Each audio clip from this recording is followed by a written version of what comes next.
सुनील भैया का सभी के चरणों में कोटि कोटि प्रणाम। सभी हो जय श्री महाकाल, जय श्री देव, या सब रक्षा वीर। तो आज का हमारा जो टॉपिक है, टाइम हो चुका है 10 से ऊपर टाइम हो चुका है, तो मैंने सोचा काफ़ी टाइम हो चुका है, वीडियो नहीं बनाई है, क्योंकि काफ़ी लोगों की रिक्वायरमेंट आती है, कमेंट्स आते हैं कि भैया आप वीडियो नहीं बनाते हैं, काफ़ी टाइम लगा देते हो वीडियो बनाने में, हम वेट करते रहते हैं कि आपकी कब वीडियो आए। तो मैं बताना चाहता हूँ आज का जो हमारा टॉपिक है वो टॉपिक है कि लोग जगह जगह क्यों भटकते हैं और फिर भी ठीक नहीं होते हैं। ठीक है। तो लगा जो लोग जो जगह जगह भटक रहे हैं अभी फ़िलहाल में, जो 20 जगह पे घूम लिए, या फिर उन्होंने दरबार चेंज कर करके देख लिए, कोई मेहंदीपुर घूम के आता है, ठीक है, कोई करौली घूम के आता है, कोई पंडोखर घूम के आता है, कोई शनिधाम घूम के आता है।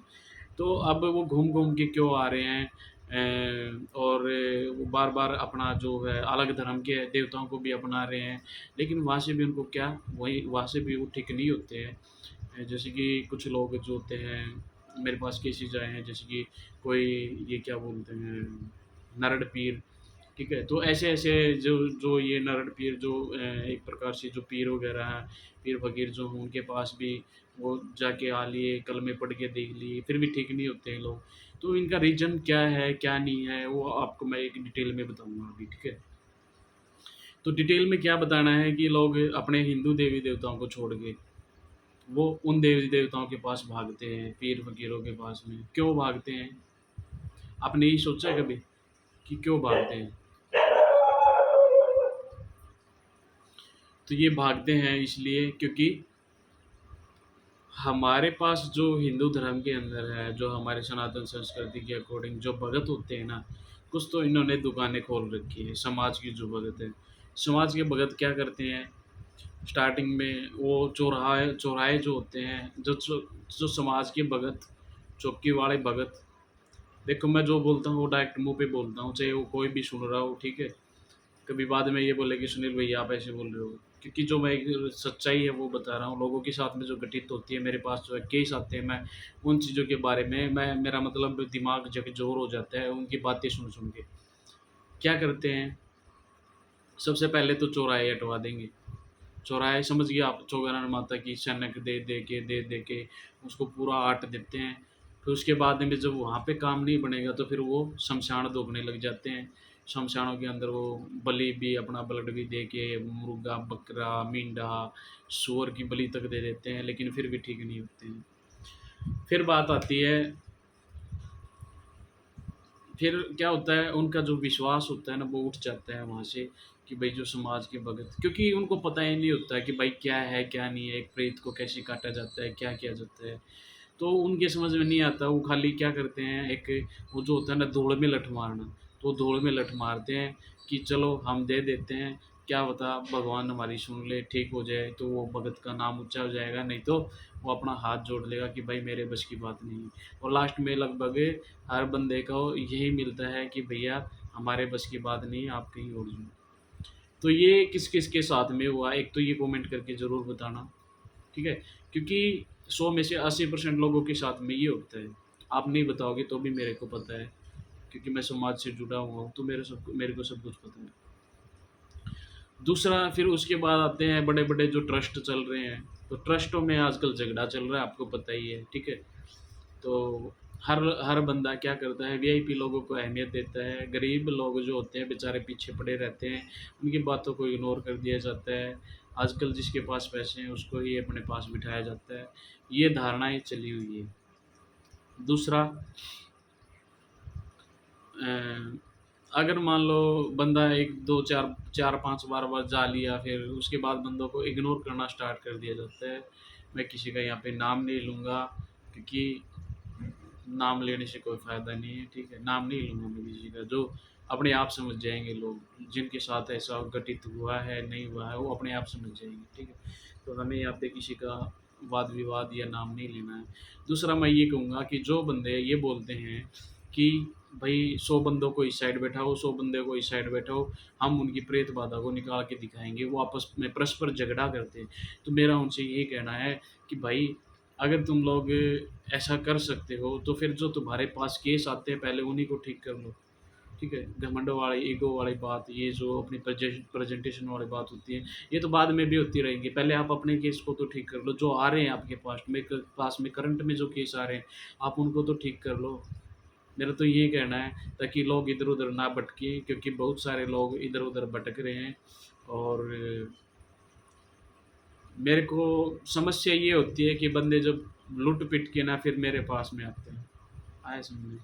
हर जगह घूम लेते हैं, सारे दामों पे घूम लेते हैं, फिर वो लूट-पिट के सुनील भैया के पास में आते हैं, फिर वो हाथ झटका देते हैं कि भैया हमारे पास कुछ नहीं है, अगर आपसे देख लो, हम तो आपकी शरण में हैं। रोने लग जाते हैं, तो फिर सुनील भैया क्या करें?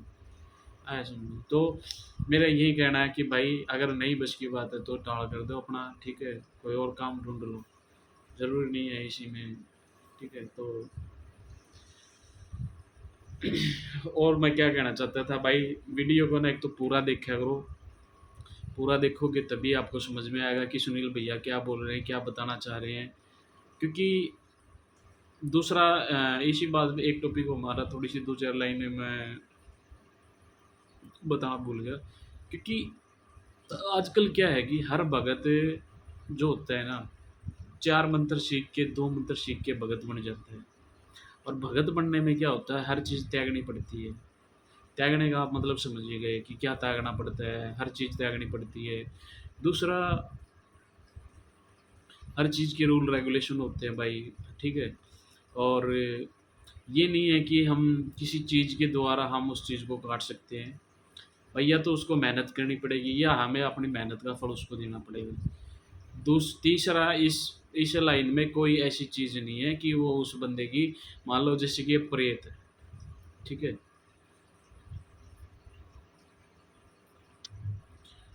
जैसे कि प्रेत है, बीच-बीच में मैसेज आ जाते हैं तो इसलिए थोड़ा-सा है ना, ध्यान चला जाता है इधर-उधर।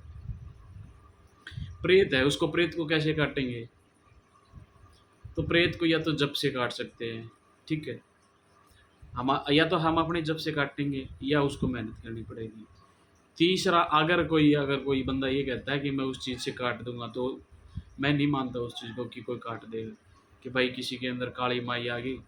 अब एक दूसरी बात और मैं बता देता हूँ, कोई बोलता है मेरे अंदर नरड़ पीर आ गया, कोई बोलता है मेरे अंदर गोरखनाथ आ गया, कोई गोगा पीर आ गया, माता काली आ गई, मसाणी आ गई, चौगानन आ गई। पहली बात तो भाई, किसी के अंदर मेरा मानना है देवी-देवता आते नहीं है, क्योंकि एक तो हमारा ऊपर से शरीर साफ़ नहीं होता, हमारे अंदर नेगेटिव विचार आते रहते हैं, तो उनका तेज हम सहन नहीं कर सकते, वो क्योंकि वो दिव्य आत्माएँ होती हैं, देवी-देवताओं का स्वरूप होता है, उनका सहन हम कैसे सहन करेंगे? क्योंकि वो सृष्टि को चलाने वाले हैं, और आप एक तुच्छ तुच्छ सेवक होके, आप बोलते हो कि भाई हमारे अंदर ये आ गया, ये आ गया। ठीक है? तो बहुत सारे लोगों के मेरे पास मैसेज आते हैं, भैया हमारे अंदर छाया प्रवेश करवा दो। अरे क्या करोगे उस छाया का? लोग मज़ाक बनाएँगे कि भैया ये फफंडर रच रही है, ये कर रही है, ये कर रही है। ठीक है? तो भाई मेरा यही कहना है कि नॉर्मल लाइफ़ जियो, ठीक है? और जो ये 2-4 मंत्र सीख के लोगों को इधर-उधर घुमाते रहते हैं 2-2 साल तक, 3-3 साल तक, मेरा इनको यही कहना है कि भाई नहीं बस की बात है ना, तो मना कर दिया करो। क्यों उन पेशेंटों को बेचारा का टाइम ख़राब करो? और तब तक वो क्या होता है, वो चीज़ है नरम जाती है, वो उनके भोग दिलाते हैं, मंगलवार, शनिवार को उनका भोग चढ़वाते हैं, और उनको ना शमशान में पूजा करवा देते हैं, और वो प्रेत तब तक वो इतना रम जाता है कि पूछो मत। फिर वो जो लोग होते हैं वो फिर 2-2 3-3 साल में परेशान होके, 5-5 साल, 10-10 साल, 20-20 साल, फिर वो हमारे पास में आते हैं। फिर वो उनको याद आता है कि भैया ये क्या हो गया? फिर वो बताते हैं कि भैया हाँ, ये हमारे साथ सारी चीज़ें घटित हुई हैं। तो अभी से समझ जाओ भाई, कुछ नहीं रखा हुआ है, ये चौकी वगैरह के अंदर सिर घुमाते हैं, ठीक है? और मेरा यही कहना है, इससे अच्छा आप जिस भी इष्ट की आप पूजा करना चाहते हो, अपने घर पे बैठ के उसका जाप करो, इससे अच्छा और कोई नहीं है। ये आप मान लो क्योंकि देखो मेरे एक्सपीरियंस के अकॉर्डिंग, आप जोत जलाते हो, ठीक है? तो एक जोत जला लो, चाहे 20 जोत जला लो, ठीक है? तो वो तो जोत ही होगी ना। आए समझ में? तो एक जोत जलाओगे तो भी उसका एक ही वो रहेगा, ठीक है? भगवान को अगर आप एक दीपक समर्पित करोगे, वो चाहे आप सभी के नाम का कर लो या एक एक किसी भी अपने इष्ट का कर लो, वो एक ही में आपकी अगर अच्छी सच्ची श्रद्धा है, तो मेरा यही कहना है कि आप चाहे लाखों दीप दान कर लोगे ना, तो भी कुछ नहीं होगा। आया समझ में? क्योंकि मैंने लोगों को देखा है भाई, ऐसा कुछ नहीं होता। तो सच्ची सद्भावना से, सच्ची श्रद्धा से अगर आप थोड़ा-सा भी भगवान को दोगे ना, तो उसमें भी भगवान खुश होते हैं, ठीक है? भगवान ना तो कोई माता रानी कोई प्रसाद माँगती है, ना कोई देवी-देवता आके आपको डिमांड करेगा कि भाई मेरे को लड्डू चाहिए, मेरे को ये चाहिए, ठीक है? तो ये ना एक लोगों ने अपनी-अपनी धारणा बना रखी है, भगवान को तो खाली चाहिए सिर्फ़ अपना नाम, ठीक है? कुछ नहीं चाहिए उसको। ये हम अपने कर्म के अकॉर्डिंग हम अपने स्वार्थ के लिए करते हैं, ठीक है? कोई भी भोग देना है वो हम अपने स्वार्थ के लिए करते हैं, ना कि भगवान के लिए करते हैं, ठीक है? तो ये हमारा इसके अंदर हर कोई भी बंदा हो चाहे किसी की चीज़ का भी भोग देता हो, उसके अंदर उसका स्वार्थ छिपा होता है। सबसे पहली बात तो ये है। क्योंकि मनुष्य जो है, आदमी जो है, वो हर चीज़ अपने स्वार्थ के लिए करता है। चाहे वो उसके पीछे चाहे वो कुछ भी कोई भी रीज़न हो, लेकिन उसके पीछे उसका रीज़न ज़रूर होता है। तो जो लोग ज़्यादा समस्या में हैं, तो मेरा उनको यही कहना है, भाई आप ज़्यादा से ज़्यादा मात्रा में हवन करो। हवन की वीडियो मैंने डाल रखी है। हफ्ते में आप कम से कम 6-7 बार हवन करो। हवन की वीडियो पहले ही बता चुका हूँ, मैंने डाल रखी है। अपना वही सेम प्रोसीजर है। आपने ये थोड़ी-सी वो ले आओ, सामग्री ले आओ, उसमें घी डालो, लकड़ी ले आओ सूखी, कोई भी लकड़ी हो उसे, हमें उससे कोई मतलब नहीं है। हमें हवन से मतलब है, हमें भगवान से मतलब है, हमें भगवान को आहुति डालनी है। आया समझ? भगवान के नाम से हमने आहुति देनी है। तो आप उसके अंदर लकड़ी डालो, 2 कपूर की टिक्की लगाओ, उसके अंदर लगा के वो आहुति डाल दो।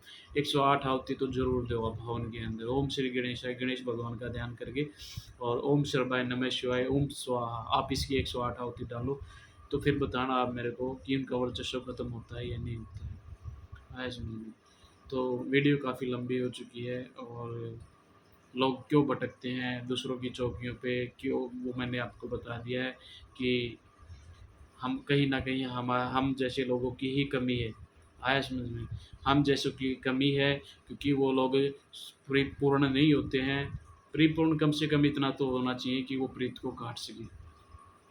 मैं ये नहीं कहता कि हम सब पूर्ण हैं, परिपूर्ण हैं। परिपूर्ण तो नहीं है, कोई भी परिपूर्ण हो नहीं सकता शायद धरती के ऊपर जो आया है, क्योंकि परिपूर्ण तो खाली भगवान ही है, ठीक है? और मेरे महादेव हैं जो परिपूर्ण हैं। मैं और किसी को परिपूर्ण मानता भी नहीं, चाहे वो कोई भी हो। तो मतलब हम जितना भी हम आगे बढ़ते जाएँगे, हमारे को कुछ ना कुछ सीखने को ही मिलेगा।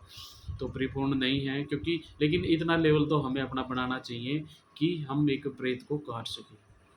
मेरी समाज के भक्तों से यही डिमांड है, जो चौकी लगाते हैं उनसे भी यही डिमांड है, ठीक है? कि वो, और उनको घुमाए ना ज़्यादा से ज़्यादा, 2-3 चक्करों के अंदर ही उनका 3 चक्कर मैंने बहुत ज़्यादा बता दिए। 3 चक्कर मैंने उनके लिए बताए हैं जो 20 से 25 साल के जो परेशान होते हैं। यानी 20 से जो 25 साल के लोग, मतलब उनको प्रेत होता है, उनके अंदर रमी हुई होती हैं चीज़ें, उनके लिए बताया है 3 चक्कर तो मैंने, ठीक है? तो वीडियो ज़्यादा लंबी हो चुकी है आज वाली, तो सभी से रिक्वेस्ट है कि वीडियो को पूरा देखें और लाइक और कमेंट्स ज़रूर करें। जय श्री महाकाल का नारा ज़रूर लगा दें, और ज़्यादा से ज़्यादा भाई चैनल को सब्सक्राइब करें, कमेंट्स करें और अपने भाई को सपोर्ट करें। ठीक है, यही कहूँगा। तो सभी को जय श्री महाकाल।